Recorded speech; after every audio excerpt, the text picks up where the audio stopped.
So hello everyone, welcome you all in the first lecture of genetics. Myself Hemant Gajendra Singh and I am your biology mentor. तो प्यारे विद्यार्थियों, आज मैं आपको बता दूं कि जिस टॉपिक के साथ हम डील करने वाले हैं वो है प्रिंसिपल ऑफ इनहेरिटेंस। आप देख सकते हैं मैं यहां पर आज स्टार्ट करने वाला हूं फर्स्ट लेक्चर ऑफ जेनेटिक्स, या फिर आप बोल लीजिए principle of inheritance and variation. सबसे पहले मैं आपको बता दूं कि इस चैप्टर को स्टार्ट करने से पहले आपको यह पता होना चाहिए कि अगर आपको इस चैप्टर पे बेहतरीन कमांड गेन करना है, बेहतरीन तरीके से आपको समझना है कि जेनेटिक्स क्या होता है, तो सबसे पहले आपको कुछ एक बेसिक टर्म्स पता होना चाहिए जिसको हम पूरे ही लेक्चर में यूज में लेने वाले हैं। अच्छा, मैं आपको बता दूं ये जो टर्म्स हैं, ये पूरे टर्म्स जो है, जैसे सपोज मैं आपको कुछ टर्म्स के नेम भी आपको बता दूं। देखिए, हम यहां पर इस पूरे लेक्चर में कुछ एक वर्ड यूज में लेंगे जैसे सच एज कैरेक्टर क्या होता है, ट्रेट क्या होता है, होमोजाइगस कंडीशन क्या होता है, हेटेरोजाइगस कंडीशन क्या होता है, जीनोटाइप वर्ड, फिनोटाइप वर्ड। आज के इस लेक्चर में इन सभी जेनेटिक्स में यूज में लिए जाने वाले बेसिक टर्म्स को मैं वन बाय वन डिटेल में स्टार्ट करने वाला हूं और समझाने वाला हूं। एक और पॉइंट मैं आपको बता दूं कि जेनेटिक्स के फील्ड में अलग अलग साइंटिस्ट ने अपना कंट्रीब्यूशन दिया, और आप तो ये जानते ही हैं सबसे मोस्ट कॉमन जो नेम आपने सुना होगा वो है यहां पर मेंडल का। तो मेंडल के कंट्रीब्यूशन को भी जानेंगे, और मेंडल के बाद जो दूसरे अदर साइंटिस्ट आए उन्होंने मेंडल के वर्क को कैसे रीडिस्कवर किया, वो सारे जो पॉइंट्स हैं हम यहां पर वन बाय वन जो है देखने वाले हैं। लेकिन सबसे पहले इस चैप्टर को समझने के लिए कुछ एक बेसिक टर्म हम उसको पहले ग्रिप करेंगे, उसको हम समझेंगे, और साथ साथ यहां पर सबसे पहले मैं आपको बता दूं कि देखिए कुछ एक साइंटिस्ट ने कुछ एक वर्ड प्रपोज किया है, तो मैं उन साइंटिस्ट के कंट्रीब्यूशन से स्टार्ट करूंगा और उसके बाद जो टर्म्स हैं उसके बारे में हम समझना स्टार्ट करेंगे। ठीक है, तो आइए बिना टाइम वेस्ट किए हम स्टार्ट करते हैं आज के लेक्चर को। देखिए, सबसे पहले मैं आपको बता दूं कि यहां पर वेरी फर्स्ट पॉइंट हमें यह पता होना चाहिए कि how we can define genetics. हम जेनेटिक्स को कैसे डिफाइन करें? तो देखिए, ये लाइफ साइंस या फिर बायोलॉजी का कोई एक ऐसा ब्रांच है, इस ब्रांच में हम बेसिकली दो चीजों का कलेक्टिव स्टडी करते हैं। जी हाँ विद्यार्थियों, हम यहां पर दो जो है पर्टिकुलर जो फिनोमिना है उसको एक साथ कलेक्टिव स्टडी करते हैं। एक होता है यहां पर इनहेरिटेंस, जिसे आप सिमिलरली इसे बोल सकते हैं हेरिडिटी, और इसके साथ साथ आप यहां पर वेरिएशन को भी यहां पर इंक्लूड कर सकते हैं। तो मैं आपको बता दूं कि जो जेनेटिक्स है वो बेसिकली क्या होता है। देखिए, जेनेटिक्स को अगर समझना है तो आप ये कहेंगे जेनेटिक्स जो होता है वो कलेक्टिव स्टडी है। देखिए क्या है, तो जेनेटिक्स जो होता है ये यहां पर कलेक्टिव स्टडी होता है। यहां पर कलेक्टिव स्टडी हम किसका कंसीडर करें, तो कलेक्टिव स्टडी है ये बेसिकली किसका, तो एक टर्म मैं इसको एक्सप्लेन कर दूंगा। फिलहाल यहां पर ये वर्ड है बेटा जिसे कहा जाता है हेरिडिटी कहते हैं। ठीक है, अच्छा, इसके साथ साथ हालांकि एनसीईआरटी ने यहां पर एनसीईआरटी की जो बुक आती है उन्होंने यहां पर एनसीईआरटी में वर्ड यूज में लिया गया है इनहेरिटेंस। आखिर इनहेरिटेंस और इस वर्ड में क्या बेसिक डिफरेंसेस है मैं वो भी एक्सप्लेन करूंगा। लेकिन मैंने आपको बताया कि जेनेटिक्स जो है वो बेसिकली क्या है, बायोलॉजी का वो ब्रांच है जिसमें कलेक्टिवली स्टडी किया जाता है। एक तो किसका बताओ, एक स्टडी किया जाता है यहां पर हेरिडिटी का स्टडी करते हैं, और इसके साथ साथ यहां पर स्टडी करते हैं वेरिएशन का। किसका करेंगे स्टडी, वेरिएशन का भी स्टडी किया जाता है। ठीक है, तो इन दोनों का कलेक्टिव स्टडी ही क्या कहलाता है, तो आप कहेंगे ये जेनेटिक्स कहलाता है। यहां तक आप समझ पा रहे होंगे। देखिए, अब यहां पर सबसे पहले ये बात आती है कि आखिर इन दो वर्ड को हमें समझना हो, ये दोनों वर्ड आखिर है क्या, इनहेरिटेंस क्या होता है, वेरिएशन क्या होता है, ये जो टर्म मैंने आपको बताया है हेरिडिटी, ये वर्ड क्या होता है। तो इसको समझने के लिए यहां पर कुछ बेसिक पॉइंट मैं समझा रहा हूं, आप ये देखिए। देखिए क्या है, आपको पहले ये पता होना चाहिए कि कुछ एक कैरेक्टर होते हैं बेटा जिसे कहा जाता है जेनेटिक कैरेक्टर। क्या बोलते हैं, जेनेटिक कैरेक्टर कहते हैं। देखिए, कुछ एक कैरेक्टर्स हमें यहां पर समझना है जिसे कहा जाता है जेनेटिक कैरेक्टर्स। देखिए, ये कैरेक्टर्स क्या होते हैं, मैं बोलूंगा कि कुछ ऐसे कैरेक्टर जिसे डेवलप कौन करता है, जिसे डेवलप करता है जीन। तो देखिए, जीन के थ्रू जो कैरेक्टर प्रोड्यूस होते हैं, जो डेवलप होते हैं, या जिन कैरेक्टर्स को जीन कंट्रोल करता है बेटा, आप उसे वहां पर कौन सा कैरेक्टर बोलेंगे, उसे यहां पर बोलेंगे जेनेटिक कैरेक्टर। ठीक है ना। और देखिए, ये जो जेनेटिक कैरेक्टर है, ये जेनेटिक कैरेक्टर अगर ये फर्स्ट जनरेशन से या किसी एक जनरेशन से इसका ट्रांसमिशन हो रहा है किसी दूसरे जनरेशन में, सेकेंड जनरेशन में इसका ट्रांसमिशन हो रहा है। आई रिपीट, मैंने कहा जीन के थ्रू जो डेवलप होने वाले कैरेक्टर हैं उन्हें कहा जाता है जेनेटिक कैरेक्टर। और अगर जेनेटिक कैरेक्टर्स का ट्रांसमिशन होता है एक जनरेशन से दूसरे जनरेशन में, अगर ये ट्रांसमिशन को शो करते हैं from one generation to the other generation, तो ये जो ट्रांसमिशन होता है बेटा, देखिए ये जो जेनेटिक कैरेक्टर है और उसका क्या हो रहा है, उसका ट्रांसमिशन हो रहा है।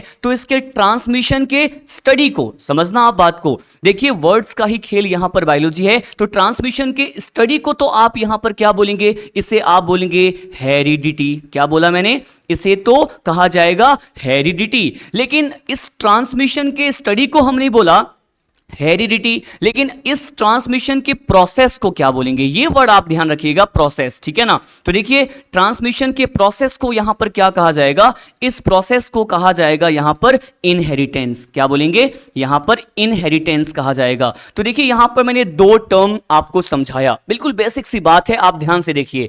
देखो मैंने बोला कि कोई एक ऐसा कैरेक्टर जो जीन प्रोड्यूस करता है वो कहलाता है जेनेटिक कैरेक्टर, और जेनेटिक कैरेक्टर का एक जनरेशन से दूसरे जनरेशन में क्या होता है, ट्रांसमिशन होता है, ठीक है ना। सपोज यहां पे एक एग्जांपल मैं आपको समझाता हूं। देखिए अगर मान लो किसी पेरेंट की हाइट बहुत अच्छी है ना, और अगर पेरेंट की हाइट के जो जीन हैं जो कि हाइट का कैरेक्टर प्रोड्यूस कर रहा है, अगर ये हाइट एक जनरेशन से जा रहा है दूसरे जनरेशन में, तो हाइट का क्या हुआ, हाइट जो कि एक जेनेटिक कैरेक्टर है जिसे कोई जीन प्रोड्यूस करता है, क्या उसका ट्रांसमिशन हुआ। अब इस ट्रांसमिशन के स्टडी को मैंने क्या कह दिया, हेरिडिटी कह दिया। लेकिन ये जो प्रोसेस है, जिस प्रोसेस से ट्रांसमिशन होता है, उसे हम क्या बोलेंगे, तो इसे हम बोलेंगे यहां पर इनहेरिटेंस, ठीक है। अब देखिए बिल्कुल बेसिक सा डिफरेंस है यहां पर, ये दोनों वर्ड में ये आपको पता होना चाहिए। ट्रांसमिशन होना हेरिडिटी कहलाता है, और ट्रांसमिशन जिस प्रोसेस से होता है उसे हमने बोला यहां पर इनहेरिटेंस, ठीक है यहां तक। अब देखिए आगे हम समझते हैं। देखो मैं आपको बता दूं कि हमने इन दोनों टर्म को समझ लिया, इनहेरिटेंस क्या है ये हमें यहां पर समझ में आ चुका है। अब आपको पता होना चाहिए वेरिएशन क्या है। अच्छा आप मुझे बताइए कि अगर पेरेंटल जनरेशन की हाइट अच्छी है तो जरूरी है कि जो ऑफ स्प्रिंग या प्रोजेनी वो प्रोड्यूस कर रहे हैं या जो डेवलप कर रहे हैं उसकी हाइट भी अच्छी हो, नहीं। कई बार क्या होता है कि यहां पर सेम स्पीसीज के जो मेंबर हैं उनमें भी कुछ वेरिएशन देखने को मिल सकती है। तो देखिए वेरिएशन क्या होता है और कौन कौन से रीजन की वजह से वेरिएशन पॉसिबल है, कौन कौन से रीजन हैं जिसकी वजह से वेरिएशन हमें देखने को मिलता है, हम ये समझते हैं। क्योंकि जेनेटिक्स जो होता है वो इन दोनों का कलेक्टिव स्टडी होता है, जैसा कि मैंने आपको पहले समझाया था। देखिए वेरिएशन क्या होता है बेटा, देखो मैंने ये टर्म आपको एक्सप्लेन किया, study of the transmission of genetic character from one generation to the another, इसको क्या बोलेंगे, हेरिडिटी बोलेंगे। लेकिन देखिए यहां पर प्रोसेस को क्या बोलेंगे, इनहेरिटेंस। ये दो वर्ड हो चुका है यहां पर। अब हम यहां पर बात करते हैं वेरिएशन क्या होता है। देखिए सेम स्पीसीज के मेंबर में कुछ डिफरेंसेस हमें देखने को मिलते हैं, करेक्ट है। तो देखिए मैंने कहा कि आपको क्या देखने को मिल सकता है, सम डिफरेंसेस देखने को मिल सकता है। कुछ तरह के डिफरेंसेस आपको यहां पर देखने को मिल सकता है। Some differences that can seen among, that can observe among member of the same species, जिसको आप देख सकते हैं किसमें, member of same species. Same species के जो मेंबर होते हैं ना बेटा, सेम स्पीसीज के मेंबर में भी आपको कुछ डिफरेंसेस देखने को मिल सकते हैं, ठीक है ना। और इसी डिफरेंसेस को आप यहां पर क्या बोलने वाले हैं, इसको आप बोलने वाले हैं वेरिएशन, ठीक है ना। देखिए जैसे इसको समझाने के लिए एक पॉइंट मैंने आपको बताया। सपोज अगर मान लीजिए पेरेंटल जनरेशन में हमने देखा कि जो पेरेंट हैं, है ना, मदर और फादर, या फिर मेल गेमिट और फीमेल गेमिट में जो हमें यहां पर कैरेक्टर देखने को मिल रहा था वो हमें देखने को मिल रहा था टॉल। लेकिन उनकी आने वाली जो जनरेशन है जिसे हम प्रोजेनी या ऑफ स्प्रिंग कह देते हैं, अगर वो हमें टॉल ना देखने को मिले, उनमें ड्वार्फनेस आ जाए, अगर हमें वो ड्वार्फ देखने को मिले, बौने देखने को मिले, तो क्या यहां पर हमें देखने को मिल रहा है कि देखिए सेम स्पीसीज के मेंबर में भी क्या हो रहा है, कुछ डिफरेंसेस देखने को मिल रहे हैं। और इसी डिफरेंसेस को हम यहां पर क्या बोलते हैं, वेरिएशन बोलते हैं। तो जेनेटिक्स क्या है, जेनेटिक्स यहां पर कलेक्टिव स्टडी हुआ, किस किस का बताओ, या तो आप कह देंगे इनहेरिटेंस या फिर आप बोलेंगे हेरिडिटी, और वेरिएशन का कलेक्टिव स्टडी क्या कहलाएगा, तो इसे ही हम यहां पर जेनेटिक्स बोलेंगे। यह हमारा फर्स्ट लेक्चर है और फर्स्ट लेक्चर में बिल्कुल बेसिक चीजों को मैं एक्सप्लेन करूंगा, ताकि अगर आप इन सभी वर्ड को बेहतर तरीके से समझ पाएं तो पूरे चैप्टर में इन टर्म्स को हम 1 बाय 1 यूज में लेने वाले हैं। अगर आपको पूरे चैप्टर के एक एक टॉपिक को समझना है तो ये सारे टर्म्स पे आपको विशेष ध्यान देने की जरूरत है। ठीक है, चलिए स्टार्ट करते हैं। नेक्स्ट पॉइंट क्या होता है, तो देखिए ये पॉइंट तो मैंने आपको समझा दिया। ठीक है, अब देखिए कुछ और पॉइंट मैं आपको बता दूं। एक वर्ड मैंने यूज में लिया है जेनेटिक कैरेक्टर। तो अब जो पॉइंट है ना, मैं ये समझाना चाह रहा हूं किसके बारे में, जेनेटिक कैरेक्टर के बारे में, है ना। देखिए मैंने आपको बोला कि जो अगर सपोज यहां पर कोई जीन है, क्या है, कोई जीन है। अब ये जो जीन है ना, वही क्या प्रोड्यूस कर रहे हैं, यही यहां पर क्या प्रोड्यूस कर रहे हैं, जेनेटिक कैरेक्टर प्रोड्यूस कर रहे हैं। क्या कर रहे हैं, जेनेटिक कैरेक्टर प्रोड्यूस कर रहे हैं। तो इसके बारे में यहां पर कुछ और पॉइंट आप यहां पर ध्यान रखेंगे। देखिए क्या है कि अगर मान लो कोई जीन किसी जेनेटिक कैरेक्टर को प्रोड्यूस करता है तो कौन कौन से कंडीशंस रिक्वायर्ड हैं for the formation, for the generation of genetic character. Genetic character के, है ना, बनने के लिए जो कि जीन बनाते हैं, कौन कौन से कंडीशंस रिक्वायर्ड होते हैं, है ना। तो देखिए पहले क्या है बेटा, फर्स्ट कंडीशन तो ये है कि जेनेटिक कैरेक्टर तब प्रोड्यूस होगा जब यहां पर क्रोमोसोम में क्या पाए जाएंगे, जीन पाए जाएंगे। तो पहली कंडीशन तो यह है कि जीन शुड बी प्रेजेंट। पहली कंडीशन क्या है, जीन शुड बी प्रेजेंट। तो देखिए पहले किसका होना जरूरी है, तो मैंने लिखा यहां पर gene should be present. Gene should be present on chromosome. Gene का होना, जीन का प्रेजेंट होना जरूरी है। अच्छा, सेकेंड क्या है, तो देखिए क्या जीन अगर मान लीजिए प्रेजेंट है तो क्या जीन का प्रेजेंट होना ही सफिशिएंट रहेगा, बिल्कुल भी नहीं। जीन प्रेजेंट होने भी चाहिए, और यहां पर जो जीन यहां पर प्रेजेंट है वो अपने आप को क्या करना चाहिए, वो अपने आप को एक्सप्रेस भी करने चाहिए। क्या करनी चाहिए, एक्सप्रेस भी करनी चाहिए। तो देखिए for the formation of genetic characters through a gene, है ना, gene should be present on chromosome, first condition. ठीक है, फिर मैंने कहा कि जो जीन प्रेजेंट है वो अपने आप को क्या करना चाहिए, gene should express itself, right, ये अपने आप को एक्सप्रेस करनी चाहिए। और अगर मान लीजिए जीन अपने आप को सही से एक्सप्रेस नहीं कर रहे तो उनके जीन एक्सप्रेशन के लिए कुछ तरह के सुटेबल, कुछ अच्छे फेवरेबल कंडीशन भी चाहिए। ठीक है ना। तो देखिए यहां पर थर्ड पॉइंट मैंने आपको क्या बता दिया, थर्ड कंडीशन है जेनेटिक कैरेक्टर के प्रोड्यूस होने के लिए कि देखिए यहां पर कुछ तरह के सम सुटेबल कंडीशंस भी रिक्वायर्ड होते हैं। तो मैंने लिखा यहां पर some suitable conditions are also required. Some suitable conditions जो होते हैं ये भी यहां पर क्या होता है, सम सुटेबल कंडीशंस भी यहां पर रिक्वायर्ड होता है। आई होप आपको ये पॉइंट समझ में आ गया होगा। देखिए मैंने आपको क्या बताया है, एक बार ध्यान से सुने।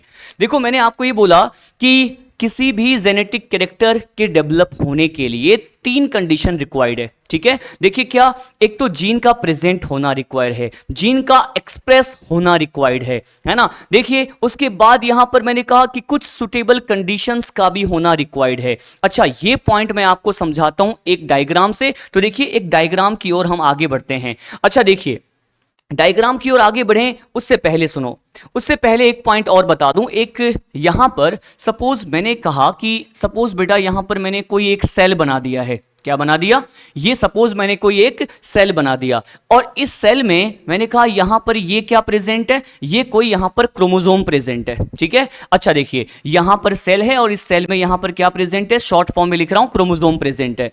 इस क्रोमोसोम के ऊपर बेटा यहां पर इस क्रोमोसोम के ऊपर सपोज मैंने कहा ये क्या पाया जा रहा है, ये कोई यहां पर जीन पाया जा रहा है। अब जीन क्या होता है ये भी हम इस लेक्चर में बहुत डिटेल में जानेंगे कि आखिर जीन क्या होता है। फिलहाल अभी के लिए इतना समझिए कि जीन जो होता है वो डीएनए का स्मॉल सेगमेंट होता है। क्या होता है, स्मॉल सेगमेंट ऑफ जो डीएनए है उसी को हम यहां पर क्या बोलते हैं, जीन। अभी के लिए इतना ध्यान रखिए जीन क्या है, इसको और हम डिटेल में स्टडी करेंगे अभी। ठीक है, देखिए तो यहां पर क्रोमोसोम पे जीन प्रेजेंट है, डीएनए का स्मॉल सेगमेंट यहां पर जीन है।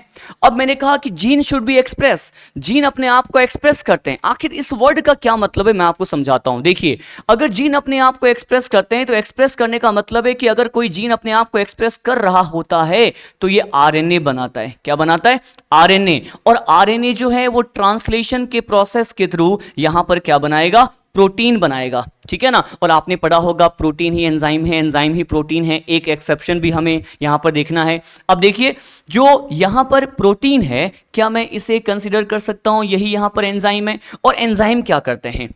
देखिए एंजाइम क्या करते हैं, क्या यहां पर अगर हम एंजाइम की बात करें तो क्या एंजाइम सबस्ट्रेट को, देखिए एंजाइम सबस्ट्रेट को क्या करते हैं, प्रोडक्ट में चेंज करते हैं। तो देखिए मैंने आपको क्या बोला कि यहां पर कोई भी जीन प्रेजेंट है, जीन ने क्या बनाया, यहां पर आरएनए बनाया, और आरएनए से यहां पर किसका फॉर्मेशन हो रहा है, प्रोटीन का फॉर्मेशन हो रहा है।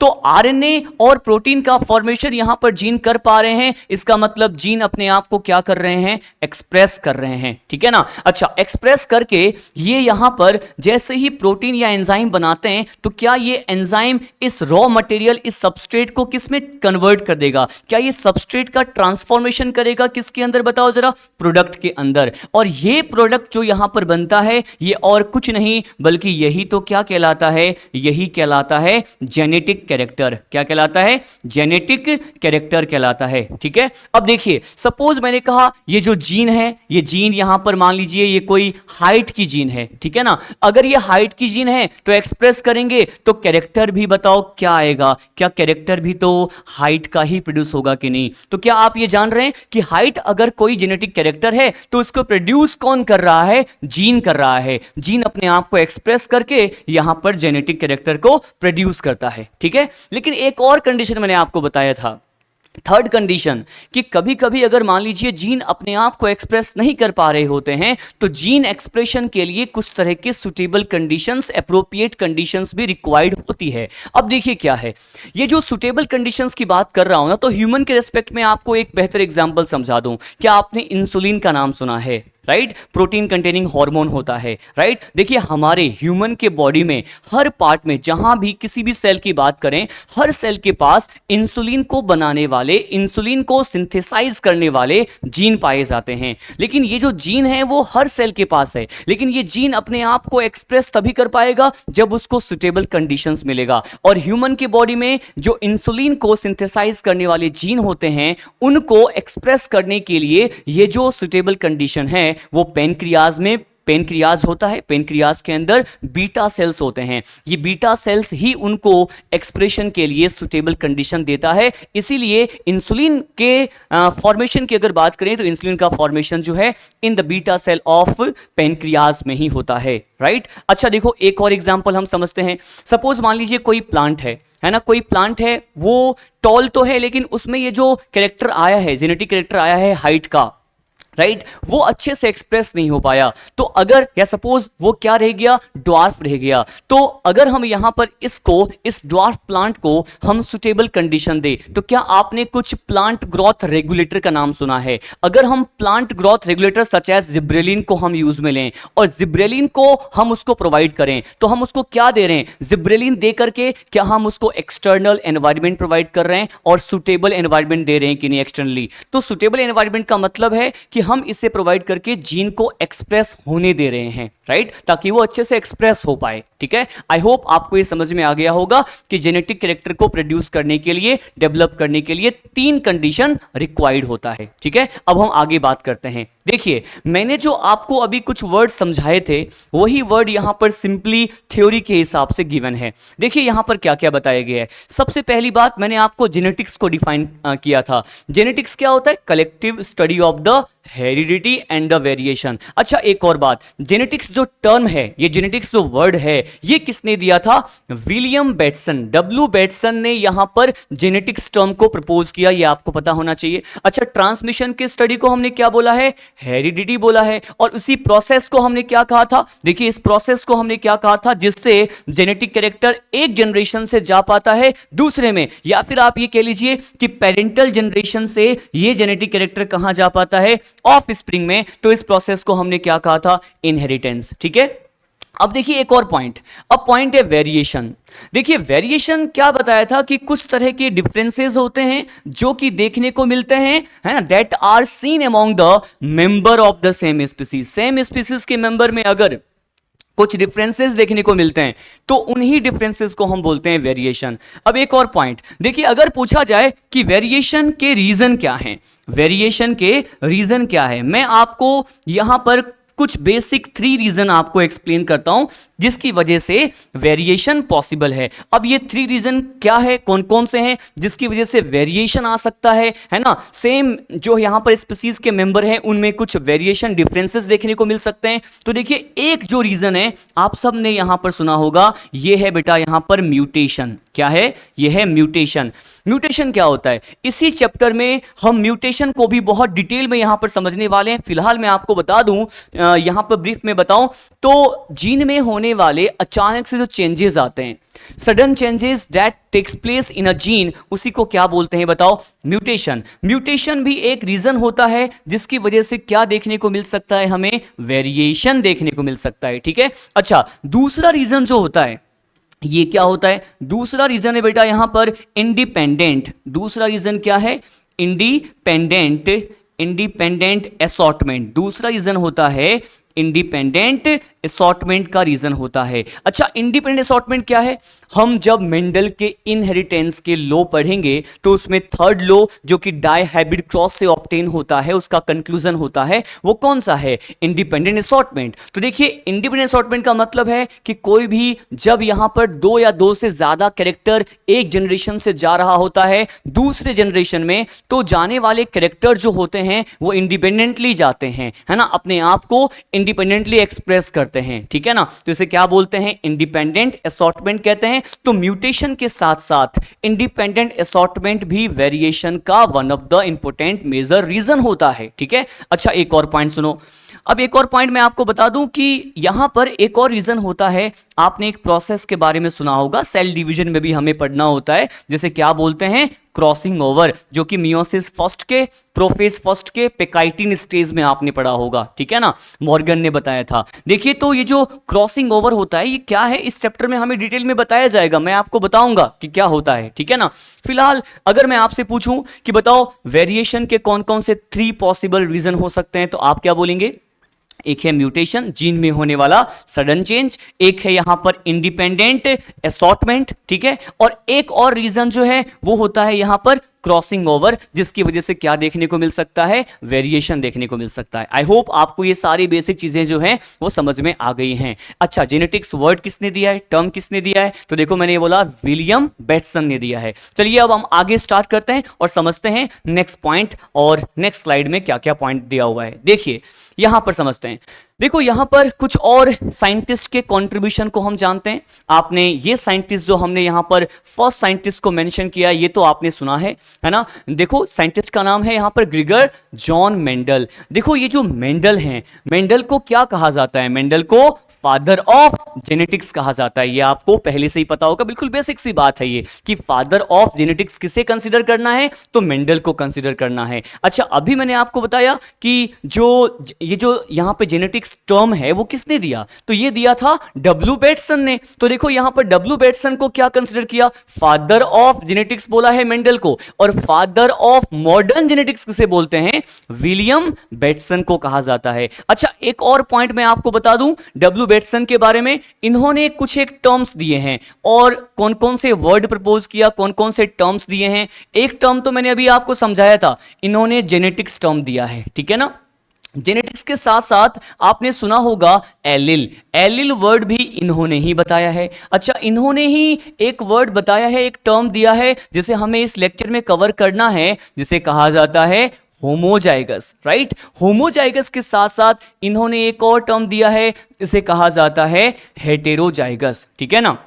देखिए डब्ल्यू बेटसन जो है वो father of modern genetics consider किए जा रहे हैं, ठीक है। इन्होंने जेनेटिक्स टर्म दिया, एलिल टर्म दिया हुआ है, होमोजाइगस टर्म भी इन्होंने दिया और हेटेरोजाइगस टर्म भी इन्होंने ही प्रपोज किया है। अब देखिए हम यहां पर बात करते हैं नेक्स्ट साइंटिस्ट, ये है टीएच मॉर्गन। इस चैप्टर में टीएच मॉर्गन के एक्सपेरिमेंट को भी हमें बहुत डिटेल में पढ़ना है जब हम लिंकेज पढ़ेंगे, ठीक है ना।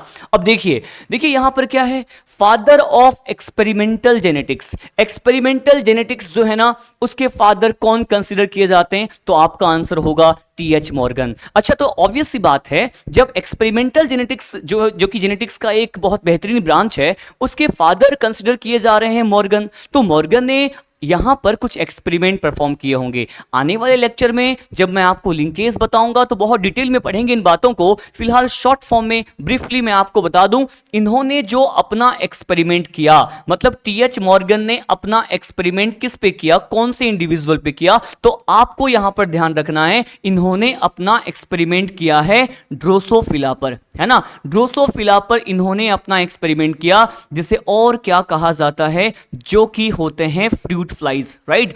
फ्रूट फ्लाई ड्रोसोफिला पर इन्होंने अपना एक्सपेरिमेंट किया था, ठीक है ना। अच्छा, ये बात आप ध्यान रखिएगा। अच्छा, टीएच मॉर्गन के बारे में और कुछ पॉइंट, जिस तरह से मैंने आपको एक्सप्लेन किया कि जो डब्ल्यू बेटसन है उन्होंने ये सारे टर्म्स दिए हैं, राइट है। तो देखिए, आपको पता होना चाहिए कि टीएच मॉर्गन ने भी कौन कौन से टर्म्स प्रपोज किए हैं, कौन कौन से टर्म्स दिए हैं, राइट है। तो देखिए, टीएच मॉर्गन ने कौन कौन सा टर्म दिया है ना, ये पता होना चाहिए। देखो, टीएच मॉर्गन ने यहां पर एक टर्म दिया है बेटा, जिसको कहा जाता है लिंकेज। तो इन्होंने लिंकेज दिया है। अच्छा, लिंकेज के ही टाइप्स में हम एक और प्रोसेस पढ़ेंगे जिसे कहा जाता है सेक्स लिंकेज, ठीक है ना। तो सेक्स लिंकेज जो टर्म है ये भी टीएच मॉर्गन ने ही दिया है, ये सारे वर्ड पढ़ेंगे। अच्छा, अभी एक प्रोसेस मैंने समझाया था जो कि कंट्रीब्यूशन देता है वेरिएशन लाने में, जिसको हम कहते हैं बेटा यहां पर क्रॉसिंग ओवर। तो क्रॉसिंग ओवर भी, है ना, यहां पर ये वर्ड भी मॉर्गन ने ही प्रोड्यूस किए हैं, प्रपोज किए हैं, दिए हैं, राइट है। अच्छा, देखिए,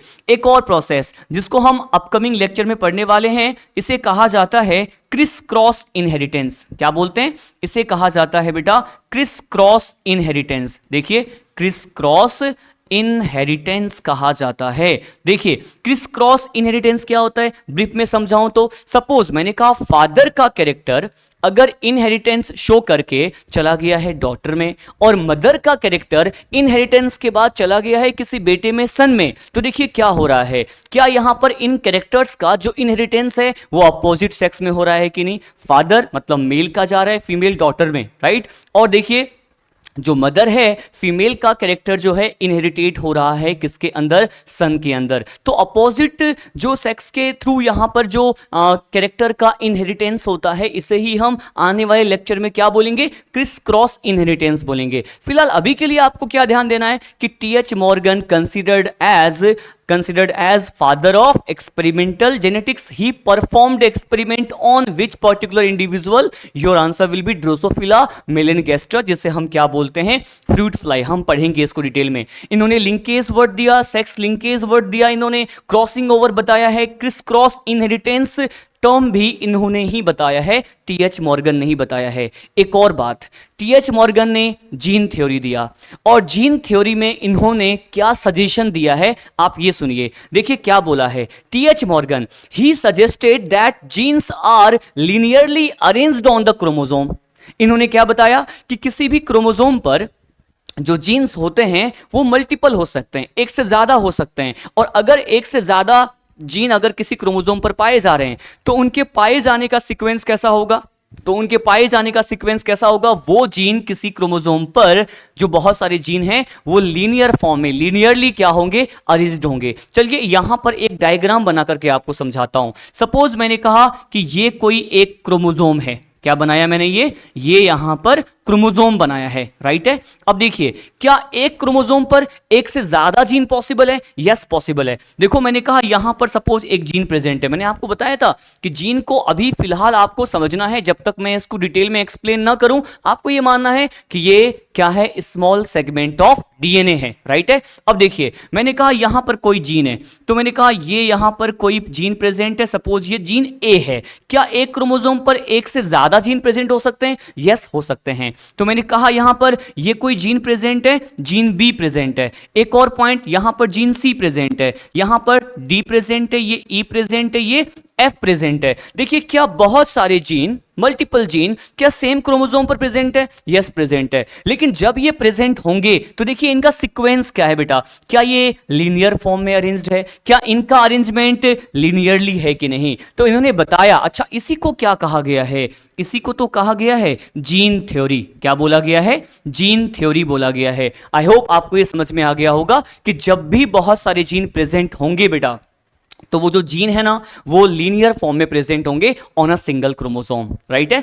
देखिए हम इन सभी पॉइंट को समझ चुके हैं।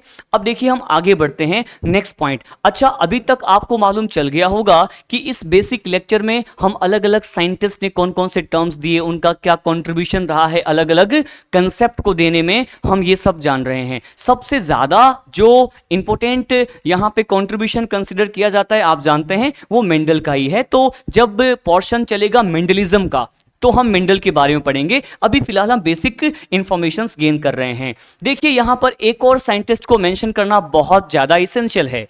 इनका नाम है ए गेरॉड। क्या नाम है? ए गेरॉड इनका नाम है, राइट। इस साइंटिस्ट को क्या कंसिडर किया जाता है? इसको फादर माना जा रहा है ना, जेनेटिक्स के एक ब्रांच का जिसमें केवल और केवल ह्यूमन को ही स्टडी किया जाता है, राइट। तो मैंने कहा ह्यूमन जेनेटिक्स और साथ साथ बायोकेमिकल जेनेटिक्स जो हैं, बायोकेमिकल जेनेटिक्स और ह्यूमन जेनेटिक्स का जो फादर हैं वो किन्हें कंसीडर किया जा रहा है? तो आपका आंसर होना चाहिए ए गेरॉड। अच्छा, ऐसा क्यों? तो ऑब्वियस सी बात है, इन्होंने ह्यूमन जेनेटिक्स में, बायोकेमिकल जेनेटिक्स में अपना स्पेसिफिक रोल प्ले किया होगा, कंट्रीब्यूशन दिया होगा। इन्होंने सबसे पहले फर्स्ट मेटाबॉलिक डिसऑर्डर के बारे में एक्सप्लेन किया, और वो मेटाबॉलिक डिसऑर्डर जो है वो कौन सा है? तो आपको नाम बता दूं, इस मेटाबॉलिक डिसऑर्डर का नाम है एल कैप्टोन यूरिया। क्या होता है? Alkaptonuria. और एल कैप्टोन जो यूरिया होता है ना, इसी को this disease, this disorder is also known as black urine disease. क्या बोलते हैं इसको? इसको यहां पर ब्लैक यूरिन डिजीज भी कहा जाता है, ठीक है ना। तो देखिए ये जो एल कैप्टोन यूरिया है या फिर ब्लैक यूरिन डिजीज है, इसको एक्सप्लेन करने का जो यहां पर जो है काम किसने किया था? तो देखिए इन्होंने first human metabolic genetic disorder, जिसको मैंने बोला एल कैप्टोन यूरिया, उसको एक्सप्लेन किया। उसकी डिस्कवरी किसने की थी? तो ए गेरॉड ने किया था। आई होप आपको ये समझ में आ गया होगा, इसीलिए इन्हें ह्यूमन जेनेटिक्स या बायोकेमिकल जेनेटिक्स का फादर कंसिडर किया जाता है। अच्छा, एक और बहुत जरूरी बात है ना, ये मैं आपको बता दूं, ए गेरॉड के बारे में ही है। ए गेरॉड ने बेटा एक कंसेप्ट दिया है, ए गेरॉड ने एक कंसेप्ट भी दिया है। अच्छा, ये कंसेप्ट क्या है? पहले मैं इसका नाम बता रहा हूं, फिर इसको एक्सप्लेन करूंगा। कंसेप्ट का नाम है वन म्यूटेंट जीन। क्या बोला मैंने? One mutant gene, one metabolic block, one metabolic block. अच्छा देखिए, ये कंसेप्ट दिया है। इस कंसेप्ट का क्या मीनिंग है? सबसे पहले ए गेरॉड ने ये एल कैप्टोन यूरिया को डिस्कवर किया, इसके बारे में बताया, ब्लैक यूरिन डिजीज के बारे में, लेकिन इन्होंने एक कंसेप्ट भी दिया है। ये जो कंसेप्ट है ये क्या है? One mutant gene, one metabolic block. इसका मतलब है कि देखिए अगर मान लीजिए किसी एक जीन में म्यूटेशन हो जाए, सडन चेंजेस आ जाए उसके अंदर, तो किसी एक जीन में म्यूटेशन होने की वजह से जो एक मेटाबॉलिक पाथवे है वो क्या हो जाता है? ब्लॉक हो जाता है। चलिए इस बात को हम और डिटेल में समझते हैं। सपोज मैंने कहा कि ये कोई हमारा इनिशियल सबस्ट्रेट ए है, ये कोई रॉ मटेरियल है, राइट। इस ए सबस्ट्रेट को क्या किया? किसी एंजाइम 1 ने बी में कन्वर्ट किया, राइट। अब इस बी को कन्वर्ट करने का काम सी में ये कोई एंजाइम कर रहा है जिसका नाम है एंजाइम 2। अब इस सी को कन्वर्ट करने का और ये फाइनल प्रोडक्ट बनाने का ये काम सपोज यहां पर कोई एक तीसरा एंजाइम कर रहा है जिसको मैंने कहा ये एंजाइम 3 है। देखिए क्या हुआ? इनिशियल रॉ मटेरियल सबस्ट्रेट ए को बी में चेंज करने का काम एंजाइम 1 ने किया, बी को सी में चेंज किया है एंजाइम 2 ने, और सी को लास्ट फाइनल प्रोडक्ट बनाने का काम किसने किया? यहां पर एंजाइम 3 ने किया। आई होप आप ये समझ गए होंगे। अब देखिए हम जानते हैं एंजाइम मतलब प्रोडक्ट, प्रोटीन कौन बनाता है? जीन। तो देखिए हम ये मानते हैं कि सपोज यहां पर एंजाइम 1 को किसने बनाया होगा? जीन 1 ने बनाया होगा। और एंजाइम 2 को किसने बनाया होगा? यहां पर जीन 2 ने बनाया होगा। एंजाइम 3 को किसने बनाया होगा? एंजाइम 3 को जीन 3 ने बनाया होगा, राइट है। अब देखिए होता क्या है, मैंने कहा अगर इनमें किसी भी एक में क्या हो जाए बेटा? म्यूटेशन हो जाए। सपोज मैंने कहा ये जो जीन 1 है ना, जीन 1 में क्या हो गया? अचानक से कोई चेंज आ गया, इसी को क्या बोलेंगे अपन? बताओ, म्यूटेशन बोलेंगे। तो जीन 1 में अगर किसी एक जीन में अगर क्या हो जाता है? म्यूटेशन, तो मेटाबॉलिक पाथवे जो होगा वो क्या हो जाएगा? बताओ, ब्लॉक हो जाएगा। तो देखिए इसके आगे का जो मेटाबॉलिक पाथवे है वो क्या हो जाएगा? ब्लॉक हो जाएगा। क्यों? क्योंकि यही जीन फर्स्ट में ही अगर यहां पर म्यूटेशन हो गया, चेंज आ गया, तो यहां पर एंजाइम 1 प्रोड्यूस नहीं हो पाएगा और जो हमारा initial substrate raw material A था वो बी में कन्वर्ट नहीं हो पाएगा, क्योंकि इसको कन्वर्जन करवाने वाला जो एंजाइम है ना, वो नहीं बन पा रहा है म्यूटेशन की वजह से। तो जीन में किसी एक जीन में म्यूटेशन हुआ तो मेटाबॉलिक पाथवे क्या हो जाता है, ब्लॉक हो जाता है। आई होप आपको ये समझ में आ गया होगा। चलिए एक और एडिशनल पॉइंट मैं आपको बता दूं। मैंने कहा एल-कैप्टोन यूरिया कोई एक जेनेटिक डिसऑर्डर है जिसके बारे में सबसे पहले ए गेरॉड ने एक्सप्लेन किया। मैं बता दूं कि ये जो है यहां पर ब्लैक यूरिन डिजीज बोल रहे हैं और ये यहां पर किसी एक एंजाइम की डेफिशिएंसी की वजह से होता है, ठीक है ना। अच्छा, एंजाइम की डेफिशिएंसी की वजह से होता है। एंजाइम का नाम क्या है? होमोजेंटिसेट। क्या नाम है? होमोजेंटिसेट, है ना। 1,2 डाईऑक्सीजिनेज, डाईऑक्सीजिनेज, है ना। तो ये बात भी आप ध्यान रख सकते हैं एक्स्ट्रा पॉइंट में कि देखिए कोई एक एंजाइम है, नाम क्या है? होमोजेंटिसेट 1,2 डाईऑक्सीजिनेज, और इस एंजाइम की डेफिशिएंसी से ब्लैक यूरिन डिजीज होता है और इसके बारे में ए गेरॉड ने एक्सप्लेन किया। और इस डिसऑर्डर को एक्सप्लेन करने के साथ साथ इन्होंने एक कंसेप्ट भी दिया, 1 mutant gene 1 metabolic block, right. अच्छा एक और पॉइंट, यहां पे साइड में एक्सप्लेन कर रहा हूं। हम पढ़ क्या रहे हैं बताइए? क्या हम जेनेटिक्स का बेसिक पढ़ रहे हैं जिसमें ट्रांसमिशन हुआ था जेनेटिक कैरेक्टर का एक जनरेशन से दूसरे जनरेशन में? तो इसके लिए पता है एक पर्टिकुलर बहुत ही स्पेसिफिक लाइन यूज में लिया जाता है।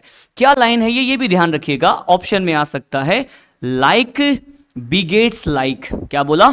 Like begets like. बेटा इस पर्टिकुलर जो यहां पे इसका मतलब क्या है, इस लाइन का मतलब क्या है? कोई इंटरेस्टिंग लाइन मालूम चल रहा है। इसका मीनिंग होता है कि जैसे पेरेंट होंगे वैसे ही उनके ऑफस्प्रिंग या प्रोजेनी होंगे।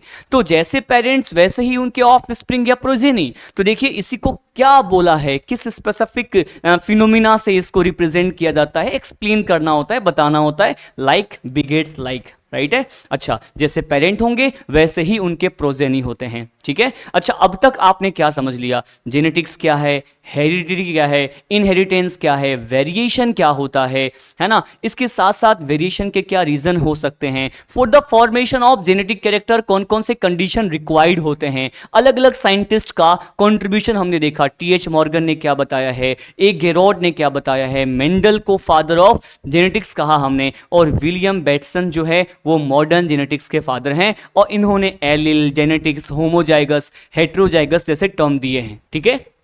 आई होप आपको यहां तक समझ में आ गया होगा। अब हम आगे की ओर बढ़ते हैं। देखिए नेक्स्ट पॉइंट देखते हैं बेटा।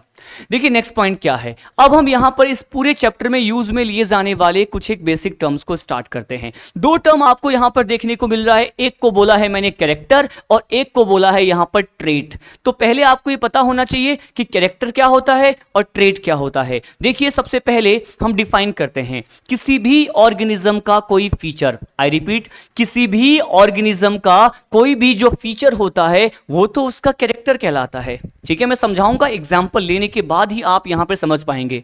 और जो किसी कैरेक्टर का अलग अलग है ना, डिफरेंट या वेरिएबल फॉर्म होता है वो उसका क्या कहलाएगा? ट्रेट कहलाएगा। आई रिपीट, किसी भी ऑर्गेनिज्म का कोई फीचर उसका कैरेक्टर कहलाता है और इसी कैरेक्टर का जो वेरिएबल फॉर्म होता है वो ट्रेट कहलाता है, ठीक है। अब इसको हम एक्सप्लेन करते हैं और जानते हैं कैसे। देखिए सबसे पहली बात, any feature of an organism is known as character. बेटा ये जो फीचर है ना, ये जो फीचर है ये इनका मॉर्फोलॉजिकल, ये फीचर इनका मॉर्फोलॉजिकल और यू कैन से मॉर्फोलॉजिकल के साथ साथ यहां पर फिजियोलॉजिकल अपीयरेंस होते हैं, ठीक है ना। फिजियोलॉजिकल अपीयरेंस होते हैं, ठीक है ना। अब देखिए ये पॉइंट का मतलब क्या है मैं आपको समझा दूं। देखो क्या बोला मैंने कि जो फीचर की बात कर रहे हैं जिसको हम यहां पर कैरेक्टर बोलने वाले हैं, ये किसी भी ऑर्गेनिज्म का है ना मॉर्फोलॉजिकल या फिजियोलॉजिकल अपीयरेंस होता है जो कि प्रोड्यूस होता है जीन एक्सप्रेशन के बाद। कि मान लो अगर कोई जीन एक्सप्रेस करते हैं, मैंने बताया था आरएनए बनाते हैं, प्रोटीन बनाते हैं, है ना, और वो प्रोटीन ही प्रोडक्ट होता है जो डिसाइड करता है जेनेटिक कैरेक्टर को, है ना। जीन एक्सप्रेशन के होने के बाद जो फिजियोलॉजिकल या मॉर्फोलॉजिकल है ना एक्सटर्नल कैरेक्टर हमें देखने को मिलता है, वही यहां पर कैरेक्टर होता है। देखो कैसे, इसको एग्जांपल से समझते हैं। देखिए यहां पर दो एग्जांपल यहां पर लेते हैं अपन। सबसे वेरी फर्स्ट एग्जांपल मैं आपको समझा रहा हूं। देखिए सपोज यहां पर एक कोई प्लांट ड्रॉ किया, यहां पर ये मान लीजिए कोई प्लांट है बेटा, ठीक है, और ये प्लांट जो है ये टॉल है। क्या है ये? कोई टॉल प्लांट बनाया है, ठीक है। अच्छा, एक और प्लांट बनाया लेकिन ये टॉल नहीं है, ये यहां पर इस प्लांट को मैंने कंसीडर कहा और बोला ये ड्वार्फ प्लांट है, राइट। दो प्लांट की बात कर रहे हैं, एक तो टॉल प्लांट की बात कर रहे हैं, एक ड्वार्फ प्लांट की बात कर रहे हैं। बेटा चाहे प्लांट टॉल हो चाहे ड्वार्फ हो, एक्चुअल में हम यहां पर किस कैरेक्टर की बात कर रहे हैं डायरेक्टली बताओ? क्या हम यहां पर क्या स्टेम हाइट की बात कर रहे हैं? क्या हम यहां पर स्टेम हाइट की बात कर रहे हैं? या फिर पी प्लांट का ही एग्जांपल लेकर के मैं इसको कह सकता हूं कि ये यहां पर क्या है? ये है हाइट ऑफ प्लांट, ये है हाइट ऑफ प्लांट। तो देखिए अब आपको ये ध्यान रखना है, ये जो स्टेम हाइट है जिसे हम हाइट ऑफ पी प्लांट बोल रहे हैं, बेटा ये स्टेम हाइट तो किसी भी ऑर्गेनिज्म का कोई मॉर्फोलॉजिकल या फिजियोलॉजिकल अपीयरेंस या उसका कोई फीचर है, तो इसको आप क्या बोलेंगे? इसी फीचर को आप यहां पर बोलेंगे कि भाई ये कैरेक्टर कहलाएगा, ठीक है ना। अच्छा देखिए इसी कैरेक्टर के अलग अलग फॉर्म, भाई स्टेम हाइट है और इसी का variable form, it may be toll, it may be dwarf, तो इसी के अलग अलग जो वेरिएबल फॉर्म होता है ना, टॉल और ड्वार्फ, इसको आप क्या बोलेंगे बेटा? इसको आप बोलेंगे कि ये भी ट्रेट कहलाएगा बेटा, ठीक है ना। और ड्वार्फ भी यहां पर क्या कहलाएगा? ट्रेट कहलाएगा। आई होप अब आपको समझ में आ गया होगा कि इन डेफिनेशन का मतलब क्या है। आई रिपीट, देखिए किसी ऑर्गेनिज्म का फीचर हुआ स्टेम हाइट, वो तो उसकी खास बात है, उसका फीचर है, उसके बारे में कुछ पॉइंट बता रहा है, इसका मतलब ये तो इसका कैरेक्टर है, ठीक है। और इसी कैरेक्टर का जो वेरिएबल फॉर्म होता है, मैंने बोला कि ये टॉल है, ये ड्वार्फ है, तो टॉल और ड्वार्फ बोलना मतलब उस कैरेक्टर स्टेम हाइट का वेरिएबल फॉर्म बोलना है, तो इसको क्या बोलेंगे अपन? इसको हम ट्रेट बोलेंगे। अच्छा एक और बात आप लोगों के माइंड में कभी कभी आता है कि एनसीईआरटी ने तो क्या किया है, इन दोनों ही टर्म्स को सिमिलरली एक ही जगह यूज किया है एक साथ, मतलब कैरेक्टर को ट्रेट मान लिया है। तो इसका पॉइंट मैं आपको समझा दूं कि कैरेक्टर को ट्रेट आप कंसीडर कर सकते हैं, लेकिन इंडिविजुअल लेवल पर। जब आप पॉपुलेशन लेवल की बात करेंगे तो कैरेक्टर और ट्रेट दोनों अलग अलग हो जाते हैं, दोनों का अलग अलग मीनिंग निकलता है। लेकिन एक सिंगल इंडिविजुअल लेवल पे कैरेक्टर को आप ट्रेट कह भी सकते हैं। चलिए इस पॉइंट को मैं आपको समझाता हूं कि कैरेक्टर को कभी कभी ट्रेट क्यों मान लिया जाता है। हालांकि पॉपुलेशन लेवल पे दोनों को सेम कंसीडर करना सही नहीं होगा। देखिए कैसे, मैंने कहा कि सपोज यहां पर कोई एक इंडिविजुअल है ना, ये कोई एक इंडिविजुअल है, मान लो ये कोई प्लांट है। तो देखिए मैंने कहा ये कोई प्लांट है और इस प्लांट के हम यहां पर सपोज हाइट की बात कर रहे हैं, और हाइट के बेसिस पे हमें मालूम चला कि ये प्लांट टॉल है। क्या है बताओ जरा? टॉल है। तो आप देखिए मैं किसी एक सिंगल इंडिविजुअल की बात कर रहा हूं और मैंने कहा हम इसके जिस कैरेक्टर को ले रहे हैं वो इसका हाइट है, और हाइट के बेसिस पे हमें ये मालूम चल रहा है कि ये टॉल है। तो देखिए यहां पर मैं क्या बोल सकता हूं कि हाइट के लिए ही हम यहां पर टॉल वर्ड यूज में ले रहे हैं, मतलब कैरेक्टर और ट्रेट को हम क्या एक साथ सेम जगह यूज में ले सकते हैं। लेकिन जैसे ही मैंने यहां पर पॉपुलेशन लेवल की बात कर ली और एक और प्लांट को यहां पर बता दिया कि यहां पर सपोज एक और प्लांट अवेलेबल है जिसको मैंने कह दिया ये ड्वार्फ प्लांट है, तो अब देखिए अब ये जो टॉल और ड्वार्फ है ये अल्टरनेटिव फॉर्म हो गए, वेरिएबल फॉर्म हो गए बेटा, ठीक है ना। तो इसे तो आप बोलेंगे क्या? इसे बोलेंगे ट्रेट, लेकिन आप हाइट को क्या बोलेंगे यहां पर? कैरेक्टर। तो बोलने की बात यहां पर यह है कि आप ये कह सकते हैं कि कैरेक्टर और ट्रेट को सेम सिमिलर आप कंसीडर कर सकते हैं, दोनों को एक दूसरे का सिनोनिमस फॉर्म मान सकते हैं, लेकिन केवल तब जब आप इंडिविजुअल लेवल पे बात कर रहे हो। लेकिन दोनों कभी भी सिमिलर नहीं हो सकते हैं जब पॉपुलेशन लेवल की बात की जाए। तो आई होप आपको समझ में आ गया होगा कि कैरेक्टर क्या होता है, ट्रेट क्या होता है। मैंने एक एग्जाम्पल लेके समझाया है यहां पर स्टेम हाइट। चलिए एक और एग्जाम्पल से हम इस पॉइंट को समझते हैं, ठीक है ना। देखिए एक और एग्जाम्पल, अच्छा मेंडल ने अपने एक्सपेरिमेंट में 7 कैरेक्टर यूज में लिए हैं और 7 पेयर या 14 ट्रेट यूज में लिए हैं, ठीक है ना। मैं आपको ये आगे समझाने वाला हूं इसी लेक्चर में, राइट है। तो देखिए यहां पर पॉइंट क्या है, पॉइंट यहां पर एग्जाम्पल नंबर 2 समझते हैं। एग्जाम्पल नंबर 1 में हमने स्टेम हाइट करके लिया है, ठीक है ना। अच्छा मेंडल ने अपने एक्सपेरिमेंट में 7 कैरेक्टर लिया, उनमें से कोई एक कैरेक्टर बेटा यहां पर फ्लावर कलर था। क्या था? फ्लावर कलर था। और फ्लावर कलर की अगर हम बात करें तो फ्लावर कलर के बेसिस पे जो फ्लावर कलर है ना, वो एक्चुअल में इसका डोमिनेंट फॉर्म होता है बेटा वॉयलेट। क्या होता है? इसका डोमिनेंट फॉर्म होता है वॉयलेट कलर, राइट। और इसका जो रेसेसिव फॉर्म होता है ना, ये होता है यहां पर व्हाइट। ठीक है, तो देखिए फ्लावर कलर की अगर बात करते हैं, पी प्लांट में फ्लावर कलर की बात करते हैं तो ये वॉयलेट भी पॉसिबल है और ये व्हाइट भी पॉसिबल है। ये तो फ्लावर कलर किसी ऑर्गेनिज्म का फीचर बता रहा है, इसका मॉर्फोलॉजिकल अपीयरेंस बता रहा है। इसका मतलब हम ये कह सकते हैं ये तो क्या माना जाएगा यहां पर? कैरेक्टर माना जाएगा। और इसी फ्लावर कलर कैरेक्टर के वेरिएबल फॉर्म मतलब वॉयलेट कलर और व्हाइट को आपको यहां पर क्या कंसीडर करना है कि ये दोनों यहां पर इस कैरेक्टर के वेरिएबल फॉर्म हैं, तो आप इसको यहां पर ट्रेट बोलेंगे। क्या बोलेंगे? ट्रेट बोलेंगे, राइट है। तो मैंने आपको एक्सप्लेन किया कि कैरेक्टर क्या होता है और ट्रेट क्या होता है। आई होप आपको ये पॉइंट समझ में आ गया होगा। देखिए अब हम नेक्स्ट कंसेप्ट की ओर आगे बढ़ते हैं। देखिए यहां पर सबसे ज्यादा इंपॉर्टेंट पॉइंट मैं स्टार्टिंग से बोलता आ रहा हूं कि जेनेटिक कैरेक्टर को जीन डेवलप करता है, तो अब आपको ये पता होना चाहिए कि आखिर ये जीन क्या होता है। अच्छा, सबसे जो ज्यादा कंट्रीब्यूशन है और आप नाम जो पढ़ते हैं वो मेंडल का होता है जेनेटिक्स में, राइट है। अब देखिए ये जो मेंडल है ना, मेंडल कभी भी है ना जीन वर्ड यूज में नहीं लिए। मेंडल ने जीन वर्ड कभी यूज में नहीं लिया। मेंडल ने जीन को फैक्टर या एलिमेंट बोला है ना। तो जीन क्या है इसको हम एक एक करके समझते हैं, लेकिन पहले मैं आपको बता दूं मेंडल जीन वर्ड कभी भी यूज में नहीं लिया करते थे। मेंडल जीन को फैक्टर या एलिमेंट बोला करते थे। बात सही है क्या? अब देखिए यहां पर क्या पॉइंट है। Very first point, gene word जो है ना वो एक्चुअल में दिया किसने? फिर मेंडल तो कभी जीन वर्ड यूज में लिए ही नहीं, तो जीन वर्ड दिया किसने? जॉनसन ने। एक साइंटिस्ट का नाम आपको ध्यान रखना है कि जॉनसन ने जीन वर्ड यूज में लिया है। लेकिन मेंडल जीन के लिए कौन सा टर्म यूज में लिया करते थे? तो मेंडल यूज्ड टर्म एलिमेंट और factor for gene, right. Gene के लिए इन्होंने या तो एलिमेंट यूज में लिया है या फिर फैक्टर यूज में लिया है, ठीक है ना। अब देखिए जीन क्या होता है मैं आपको समझाऊं।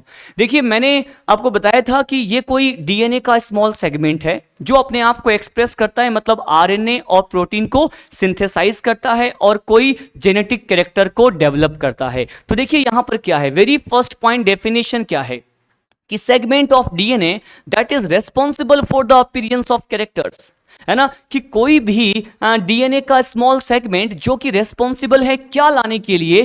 फॉर अपीयरेंस ऑफ कैरेक्टर के लिए अगर रेस्पॉन्सिबल है तो वो जीन है, राइट है। अच्छा कैसे, मैं आपको समझाऊंगा अभी। और एक और डेफिनेशन यहां पर क्या है, अदर डेफिनेशन, कि वो यहां पर सेगमेंट या स्मॉल सेगमेंट ऑफ डीएनए जो जनरली क्या करता है? सिंथेसाइज करता है आरएनए को और प्रोटीन को सिंथेसाइज करता है, उसे हम क्या बोलते हैं यहां पर? उसे हम यहां पर जीन बोलते हैं। समझते हैं इस पॉइंट को। देखिए क्या, ये तो पता ही है कि ये अपीयरेंस ऑफ कैरेक्टर मतलब जेनेटिक कैरेक्टर को प्रोड्यूस करता है ना, तो वो small segment of DNA gene कहलाएगा। लेकिन हम ये देखते हैं कि आरएनए और प्रोटीन को सिंथेसाइज करने वाले स्मॉल सेगमेंट ऑफ डीएनए जो जनरली आरएनए को बनाए, है ना, प्रोटीन को बनाए, तो उसे भी, उस स्मॉल सेगमेंट ऑफ डीएनए को भी आप क्या बोल सकते हो? जीन बोल सकते हो, ठीक है ना। अब देखिए यहां पर एक डायग्राम समझते हैं पहले। सपोज मैंने यहां पर डीएनए लिया बेटा, मैंने यहां पर कोई डीएस, है ना, double helical double stranded DNA यहां पर बना दिया, ठीक है ना। तो मैंने कहा ये जो मैंने यहां पर बनाया है वो है यहां पर ये डीएस डीएनए। और देखिए इस डीएस डीएनए की एक खास बात मैं आपको बता दूं। सपोज इस डीएनए का यहां से लेकर के यहां तक ये पूरा पार्ट, बेटा ये part small segment of DNA है और मैंने कहा ये जीन है। ये क्या है? ये जीन है। सपोज मैंने कहा कि ये वाला पार्ट भी यहां पे स्मॉल सेगमेंट ऑफ डीएनए, यहां पर इसे भी क्या बोल रहा हूं? ये भी जीन है। और सपोज इतना पार्ट को भी हमने कंसीडर कर लिया कि ये स्मॉल सेगमेंट ऑफ डीएनए भी क्या है? ये भी यहां पर जीन है, ठीक है ना। अब देखिए क्या है, क्या मैंने इस वाले पार्ट को, इतना पार्ट को क्या मैंने कंसीडर किया वो जीन है? नहीं किया। तो देखिए मैंने केवल इस पार्ट की बात की कि ये स्मॉल सेगमेंट ऑफ डीएनए यहां पर जीन है। तो ये जीन इसीलिए है क्योंकि ये यहां पर क्या अपने आप को एक्सप्रेस करके क्या बनाते हैं? आरएनए बनाते हैं और उससे क्या बन जाता है? प्रोटीन बन जाता है। अच्छा क्या इस वाले पार्ट ने अपने आप को एक्सप्रेस करके आरएनए और प्रोटीन को सिंथेसाइज करने में कोई काम किया है क्या? बिल्कुल नहीं किया। तो इस वाले पार्ट को आप क्या नहीं बोल सकते? जीन नहीं बोल सकते। अब देखो अगेन ये सेगमेंट की बात करें तो ये स्मॉल सेगमेंट ऑफ डीएनए भी, है ना, जीन है। तो ऑब्वियस सी बात है कि इसको भी यहां पर क्या बनाना होगा? आरएनए बनाना होगा। और क्या बनाना होगा? प्रोटीन बनाना होगा। अगर ये स्मॉल सेगमेंट ऑफ जो डीएनए है, अगर यहां पर ये जीन है, तो ये भी क्या बनाएंगे, ये भी आरएनए बनाएंगे, और इससे भी यहां पर क्या सिंथेसाइज होगा, प्रोटीन बनेगा, है ना। ये बना हुआ आरएनए, आरएनए के 3 टाइप्स मैं आपको बता दूं अगर आपने पढ़ा हो तो। देखिए ये बना हुआ आरएनए राइबोसोमल आरएनए, आरआरएनए हो सकता है, जो राइबोसोम का फॉर्मेशन करता है।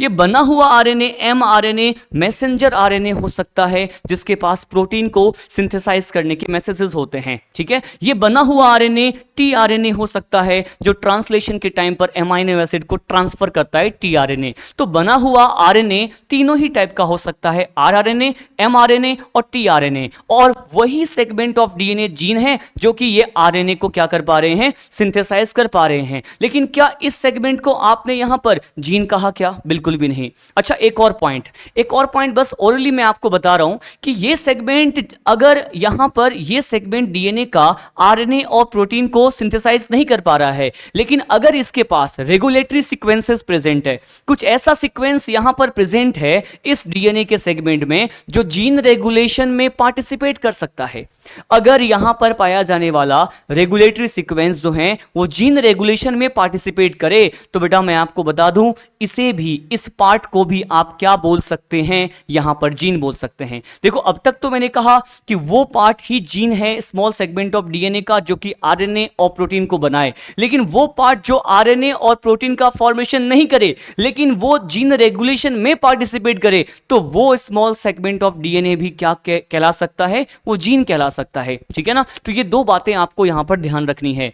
अच्छा अब देखो यहां पर एक कंक्लूजन निकालते हैं हम, क्या यहां से क्या ये फिनोमिना हमें समझ में आ रहा है कि देखिए सभी जीन तो डीएनए है, लेकिन क्या कंप्लीट डीएनए को आप जीन बोल सकते हैं? नहीं बोल सकते।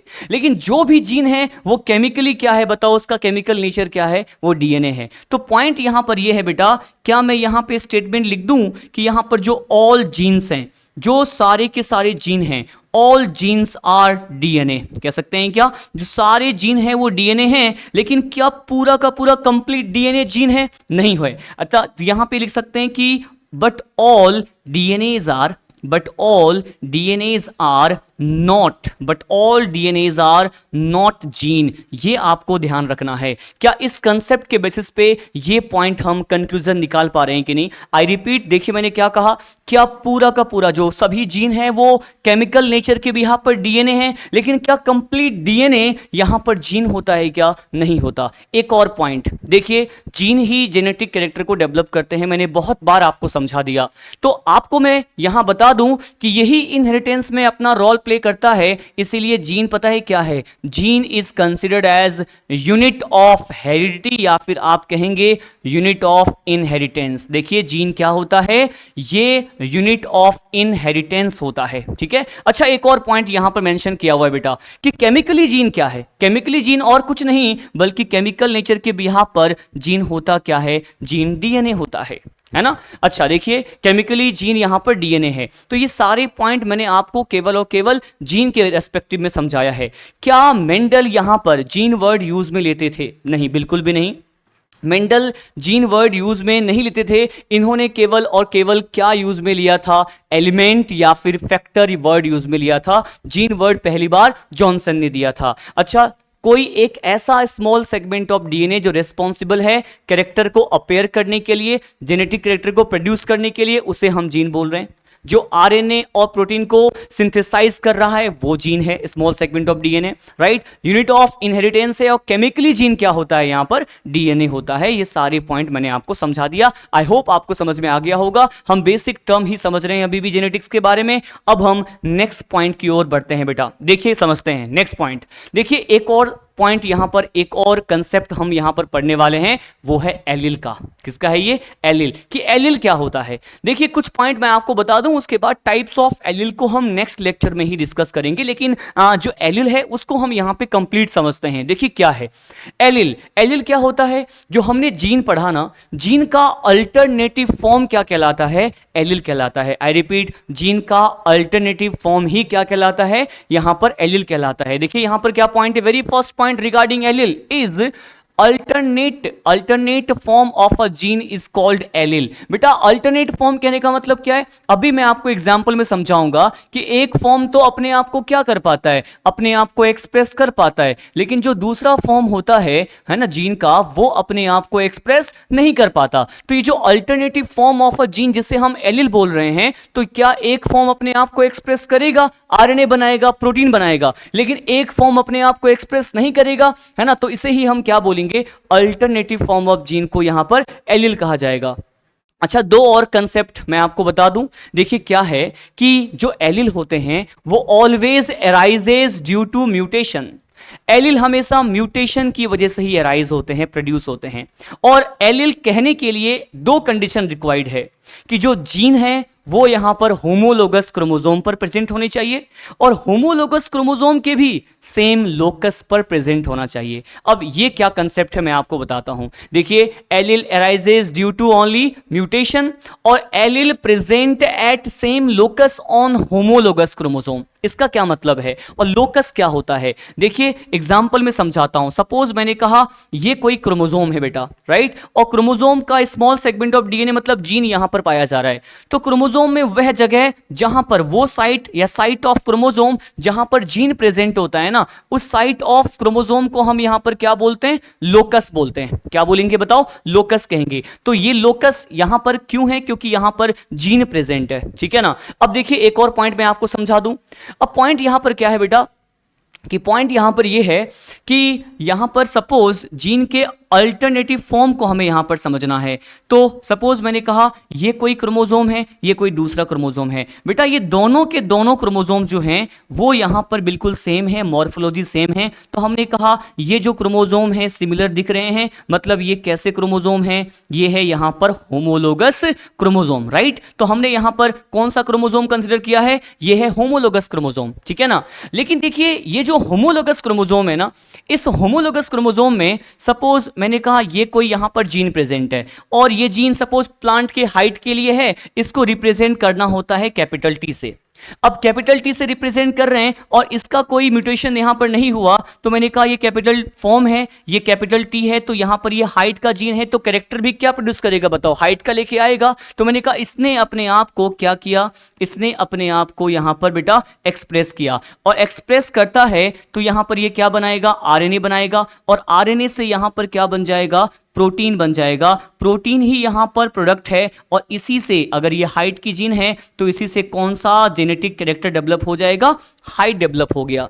अच्छा देखो, ये जीन तो अपने आप को क्या कर पा रहा है? एक्सप्रेस कर पा रहा है। लेकिन मैंने कहा ये होमोलोगस क्रोमोसोम में इस क्रोमोसोम की बात करते हैं। बेटा देखो यहां पर पहले यहां पर कैपिटल टी था, लेकिन अब मैंने कहा कि यहां पर इस जीन में अचानक से कोई चेंज हुआ, और इस चेंज को ही हम क्या बोलते हैं? म्यूटेशन।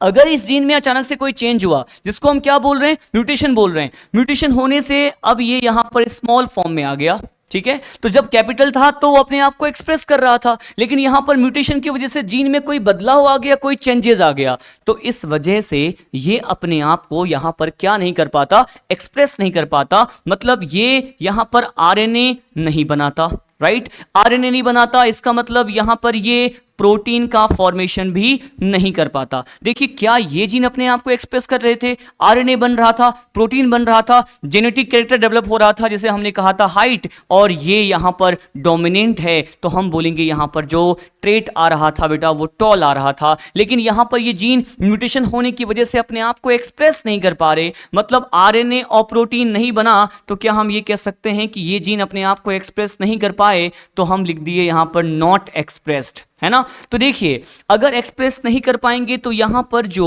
ट्रेट या फिर हम कहेंगे कैरेक्टर आएगा वो कैसा आएगा बताओ? ड्वार्फ का आएगा। अच्छा देखिए, क्या आपको यहां पर जीन के दो फॉर्म देखने को मिल रहे हैं? दो फॉर्म कौन से देखने को मिल रहे हैं? मैंने कहा ये दोनों फॉर्म देखिए यहां पर। क्या ये दोनों फॉर्म, जो एक अपने आप को एक्सप्रेस कर रहा है, एक अपने आप को एक्सप्रेस नहीं कर पा रहा, तो क्या ये दोनों जीन के अल्टरनेटिव फॉर्म ये क्या कहलाएंगे बताओ जरा? क्या ये एलिल कहलाएंगे कि नहीं? राइट है। अच्छा एक और पॉइंट, क्या एलिल यहां पर देख रहे हो आप किससे अराइज हो रहा है? तो मैंने पॉइंट बताया था कि allele arises due to mutation, ये ध्यान रखना है आपको। अच्छा देखो, एलिल बोलने के लिए क्या कंडीशन होना रिक्वायर्ड है? एलिल बोलने के लिए कंडीशन होना यह रिक्वायर्ड है कि एलिल हमेशा कहां प्रेजेंट होते हैं? Same locus on homologous chromosome, homologous chromosome के सेम लोकस पर प्रेजेंट होते हैं। देखिए जैसे मैंने कहा ये और ये यहां पर अल्टरनेटिव फॉर्म है, एलिल है, तो देखिए ये भी यहां पर प्रेजेंट है और सेम लोकस पे ऊपर की ओर यहां पर भी प्रेजेंट है। अगर मान लो होमोलोगस क्रोमोसोम ना हो, सेम लोकस ना हो, तो वो एलिल का सही रिप्रेजेंटेशन कंसीडर नहीं किया जाएगा। सेम लोकस और होमोलोगस क्रोमोसोम का होना बहुत इसेंशियल है। ठीक है, देखिए हमने यहां पर एलिल क्या है ये हमने समझा। एक पॉइंट मैंने स्टार्टिंग में कह दिया था कि एलिल टर्म किसने दिया, एलिल टर्म जो है विलियम डब्ल्यू बेटसन ने ही दिया था, राइट है। अब देखिए एक और कंसेप्ट हम यहां पे देखते हैं कि अगर कोई एक क्वेश्चन आ जाए, मान लो क्वेश्चन में ये पूछा है, क्वेश्चन मैं ओरली बता रहा हूं और 4 ऑप्शन में यहां पर समझाऊंगा, आपको बताना है कि बताओ कि इन चारों में से कौन सा एलिल का सही रिप्रेजेंटेशन कंसीडर किया जाएगा। देखो मैंने बताया कि सपोज करेक्ट रिप्रेजेंटेशन आपको पहचानना है एलिल का कौन सा है। सपोज एक कंडीशन में कुछ ऐसा दिया हुआ है कंडीशन कि यहां पर कैपिटल टी है और यहां पर स्मॉल टी है।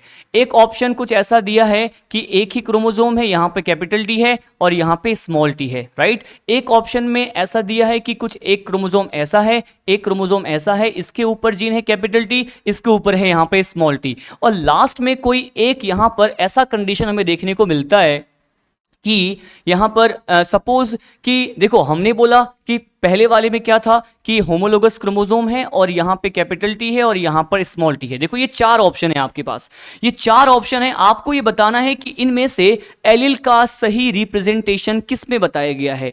देखो हम यहां पर सोचते हैं, बहुत ही इंटरेस्टिंग अच्छा सा क्वेश्चन है, इस कंसेप्ट पे बेस्ड है, तो ये कंसेप्ट आपको समझ में आए इसलिए मैंने यहां पर एक एग्जांपल के तौर पे कोई क्वेश्चन लिया है। आपसे पूछा विच इज द फॉलोइंग, है ना, is a correct representation of allele. तो देखिए एलिल के लिए जरूरी है होमोलोगस क्रोमोसोम और सेम लोकस। ठीक है, अब देखो यहां समझते हैं, क्या इस वाले को देखो बेटा, पहले बी को देखो आप, क्या होमोलोगस क्रोमोसोम है क्या? बिल्कुल भी नहीं। सेम क्रोमोसोम है तो होमोलोगस क्रोमोसोम ही नहीं है, मतलब ये एलिल का सही फॉर्म नहीं हो सकता। यहां पर देखो 2 क्रोमोसोम है लेकिन दोनों बिल्कुल अलग है, मॉर्फोलॉजी सेम नहीं है, तो क्या ये भी एलिल हो सकता है क्या? नहीं हो सकता। ये दोनों होमोलोगस क्रोमोसोम तो हैं लेकिन जो जीन पाए जा रहे हैं इसके अल्टरनेटिव फॉर्म पाए जा रहे हैं, क्या यहां पर सेम लोकस पे पाए जा रहे हैं? बिल्कुल नहीं पाए जा रहे। तो होमोलोगस क्रोमोसोम तो है बट यहां पे सेम लोकस नहीं है, तो ये भी सही नहीं हो सकता। लेकिन आप इस फर्स्ट ऑप्शन को देखिए, क्या दोनों क्रोमोसोम यहां पर आपस में होमोलोगस क्रोमोसोम है? करेक्ट है, लेकिन दोनों क्रोमोसोम होमोलोगस भी हैं और इवन आप कह रहे हैं कि यहां पर पाए जाने वाले जीन के अल्टरनेटिव फॉर्म जो है यहां पर सेम लोकस पे हैं, तो क्या यही हमारा आंसर जा रहा है? तो बताओ इन चारों में से एलिल का करेक्ट रिप्रेजेंटेशन कौन सा सही माना जाएगा? ये फर्स्ट वाला ही कंसीडर किया जाएगा, एलिल का करेक्ट रिप्रेजेंटेशन। आई होप आपको ये पॉइंट समझ में आ गया होगा। एलिल को ही यहां पर समटाइम एलिलोमॉर्फ भी कहते हैं, है ना, एलिलोमॉर्फ वर्ड भी यूज में लेते हैं, डब्ल्यू बेटसन ने बताया था। आई होप ये एलिल को मैंने आपको समझा दिया है। आज के लेक्चर में आपने कुछ साइंटिस्ट के कंट्रीब्यूशन, कुछ एक basic term character, trait, gene, allele समझ लिया है। नेक्स्ट क्लास में जो मैं आपको लेक्चर 2 बताऊंगा उसमें हम समझेंगे कि जो एलिल है उसके टाइप्स कौन से होते हैं, genotype, phenotype, homozygous, heterozygous, phenocopy, है ना, ये सारे टर्म्स को हम यहां पर एक और लेक्चर में समझेंगे। और उसके बाद हम नेक्स्ट टॉपिक गैमेट फॉर्मेशन और मोनो हाइब्रिड क्रॉस जैसे टॉपिक को स्टार्ट करेंगे। आई होप आपको ये लेक्चर पसंद आया हो और हम मिलते हैं अब नेक्स्ट लेक्चर में। ओके।